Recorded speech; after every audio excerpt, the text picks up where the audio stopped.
Hello friends, this is your professor who's handling human capital management for this semester, and I'm Ravikiran.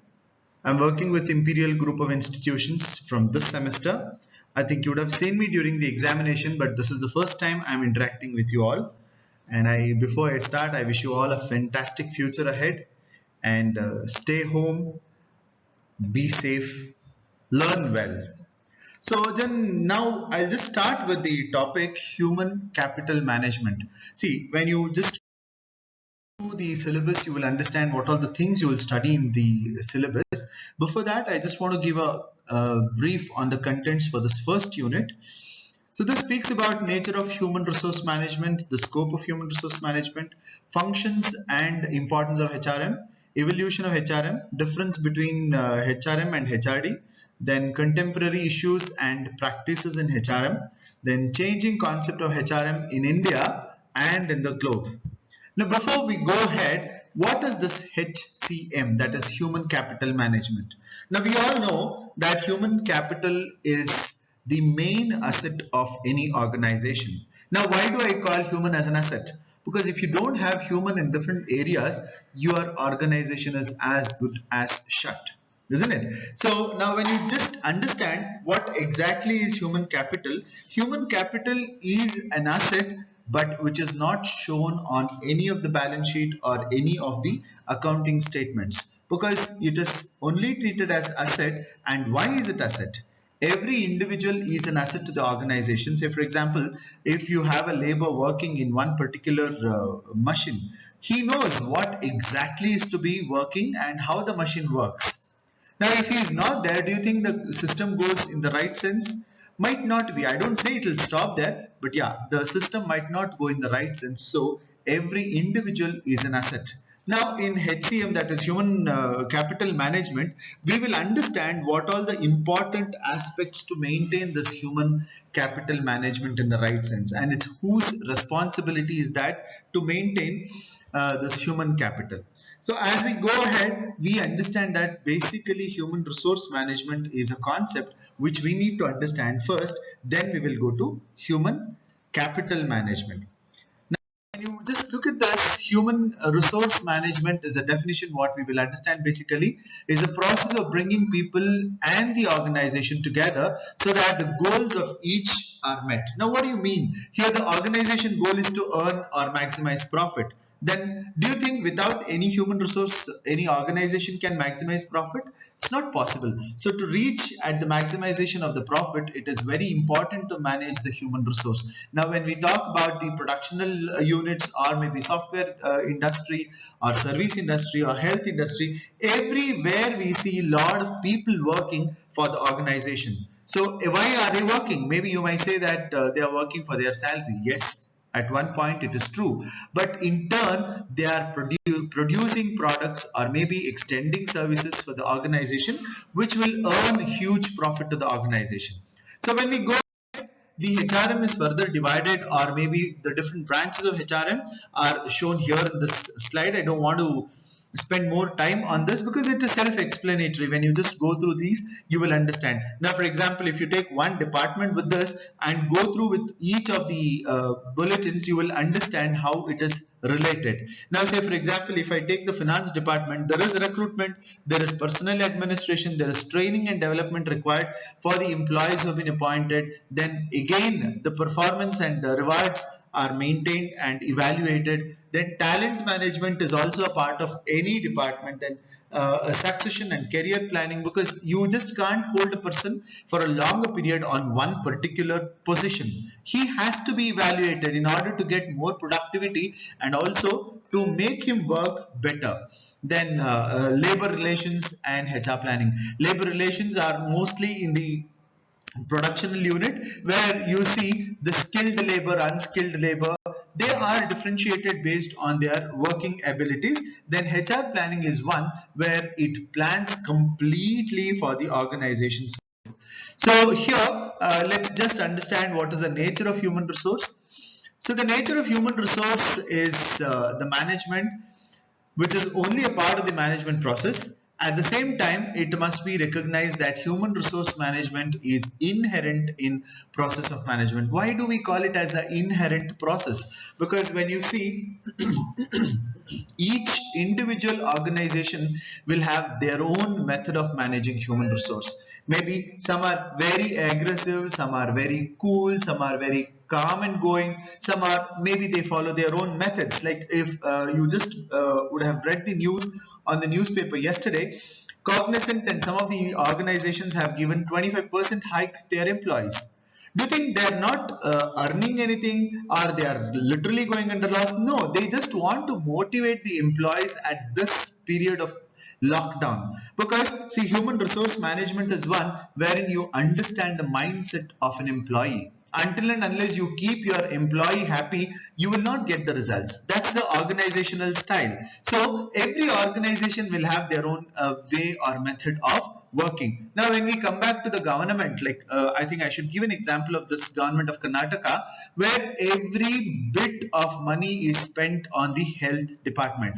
But in spite of that, it is not given up on the salary or not like it's not delayed. They have paid the salaries of the employees, but a remarkable thing which we must recognize here is government of Karnataka has decided to surrender 30% of salary for 1 year of the legislative members. That is, only the politicians have been earning huge. That's what we have been talking all these years. So they have decided to give 30% of their salary for this situation to help the government. So every organization have their own way and method of working. So coming to the next point, this function is performed by all the managers. Now, for example, I am sure you're all working categories, so you'll know how each manager works.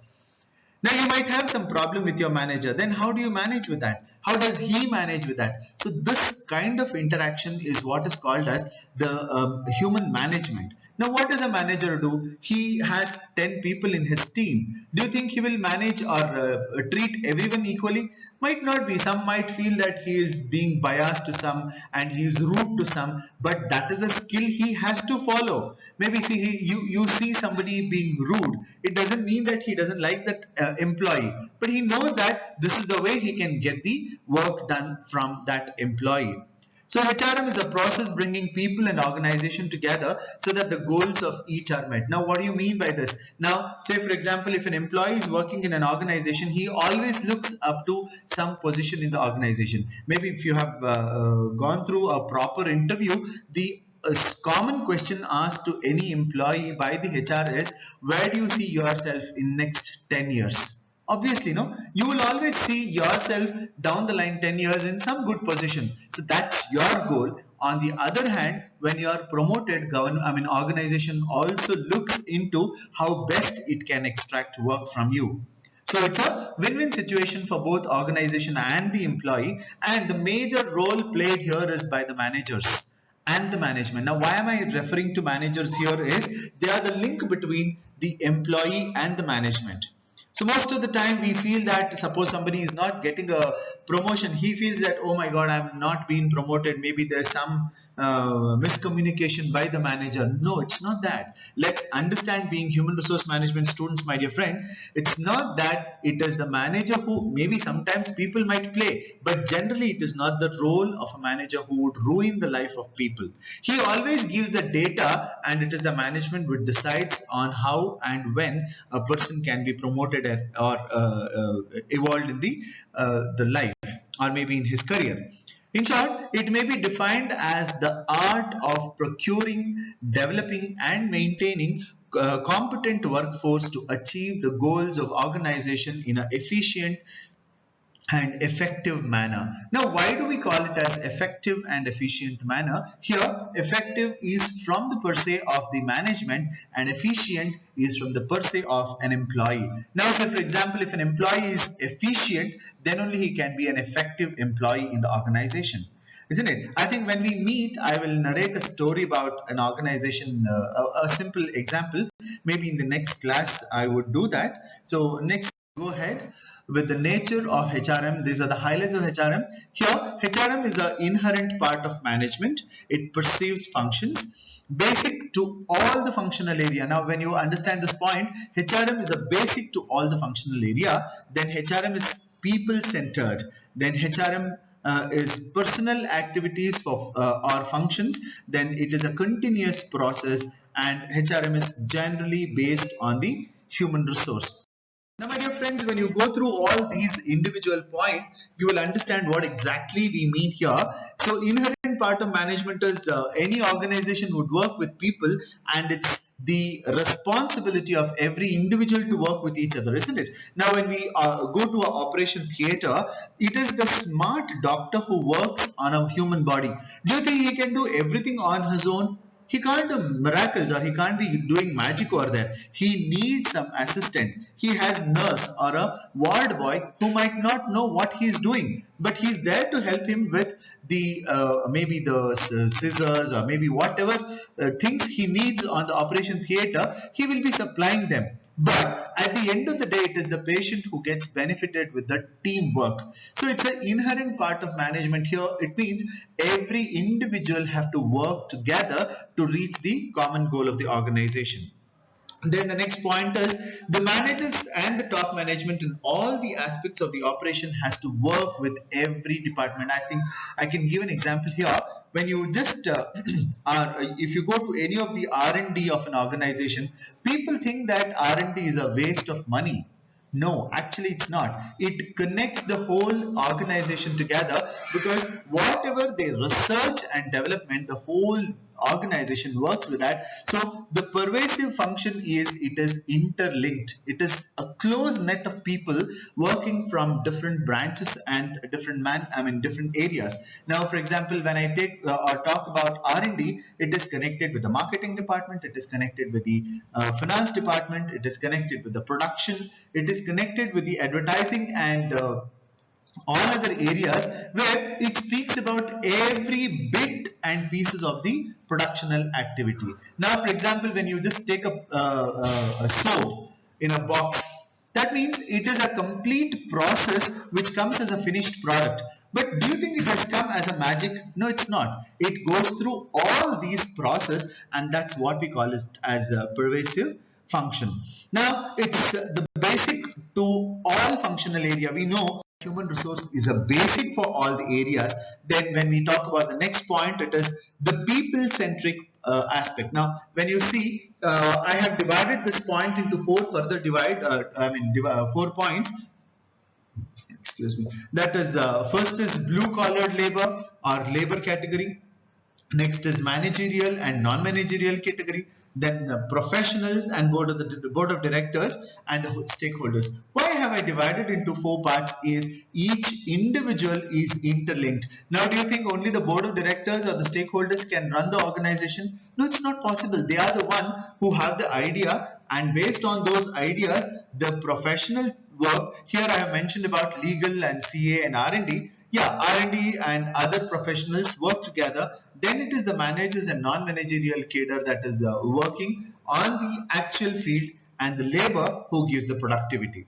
Next, coming to the point is the personal activities or functions. Here, under this department, people work with people to make them work better. Like here, I think I should give the example of training, then manpower planning, recruitment, then after the recruitment, placing them in the different placements. Like for example, I have recruited some 5 clerks. Where do I place them? I know where exactly I have to place. Now, for example, one of the clerk is highly qualified in computer science. Then I would place him in the research and development, where he will be an assistant for the people who are working on system. Now, a person who is smart at his communication, then I'll put him in the HRD, because human resource is one where you need a lot of people to talk and communicate. So I know one person is good in accounting, whose memory is very good. I will put him into the finance department. So like this, you know how this personal activities and functions are.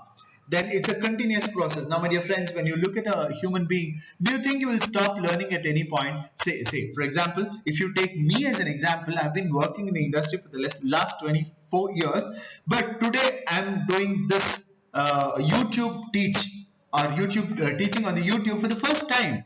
So it's a continuous process. Being a human resource, I am learning every day. The same way in any organization, everyone learns on a daily basis. So it's a continuous process. Now we all know that HR is a continuous process where we train, we recruit, we train, we recruit, we train, and the trained people will go on and they'll upskill them. Today's concept is all about upskilling. So I think down the line in HRM, the gig recruitment will be one of the aspects. I'll talk to this in the next class. Then based on human relationship. So human resource management is concerned with the motivation of human resource in the organization. The human being can't be dealt with a physical factor or as production. Every person has a different need. Then say for example, now when we talk about an organization, now I'll just give an example of a bank. Banks are those which are totally computerized today. Now just down the line 4 or 5 years, people were talking about how do we get updated. But now my dear friends, when you see you have bank in your hands, that means bank has come to that extent that you can do anything and everything sitting at home. So how are they doing it? The back end are working to promote their online banking. On the other hand, we are also being educated by people and organizations how to use these online banking. Now, those who could not get along with this changing concept of banking have retired, or the organization have given them an opportunity to learn. If they can't learn, yeah, they have come out of the system. So this is what we need to understand, where a continuous learning process has to happen being a human resource management. So now with this I think I'll conclude this nature of human resource. So you just go through all the slides. If you have any doubts, you can come back to me on my number, which I'll be sharing with you all. I think I'm on the group. You can come back to me. Thank you, my dear friends. Keep cool, learn fast.